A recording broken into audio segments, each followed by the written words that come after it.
తర్వాత పిల్లల్లో virtual autism చాలా పెరిగిపోతోంది. 3 ఏళ్ళు వచ్చినా మాటలు రావు, పేరు పిలిస్తే పలకరు, కళ్ళల్లో కళ్ళు పెట్టి చూడరు, ఇంకా విపరీతమైన అల్లరి. ఈ సిమ్టమ్స్ అన్నీ మీ పిల్లల్లో కనుక మీరు నోటీస్ చేస్తే ఇమీడియట్గా ఒక చైల్డ్ సైకాలజిస్ట్ని కన్సల్ట్ చేసి వాళ్ళకి ఆటిజం ఉందో లేదో తెలుసుకోవడం చాలా ఇంపార్టెంట్. ఎందుకంటే ఈ కండిషన్లో బ్రెయిన్ డెవలప్మెంట్ ఎఫెక్ట్ అవుతోంది. దీనికి మెయిన్ రీజన్ స్క్రీన్ టైం. అంటే రోజుకు 1 గంటకు మించి ఫోన్, ల్యాప్టాప్, ట్యాబ్ లేదా టీవీ లాంటివి ఎక్కువగా చూడడం వల్ల పిల్లల్లో ఈ వర్చువల్ ఆటిజం అనేది చాలా ఎక్కువైపోతుంది. కానీ ఈ కండిషన్ ఆటిజం స్పెక్ట్రమ్ డిసార్డర్ లాగా కాకుండా ఒక టెంపరరీ కండిషన్ మాత్రమే.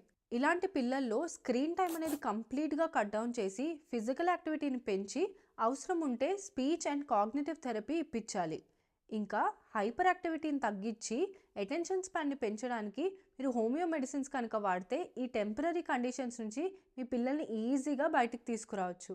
ఈ వీడియోని పిల్లలు ఉన్న ప్రతి పేరెంట్తో షేర్ చేయండి. ఎందుకంటే ఈ వీడియో ఎవరికి ఉపయోగపడుతుందో మనకు తెలియదు కదా.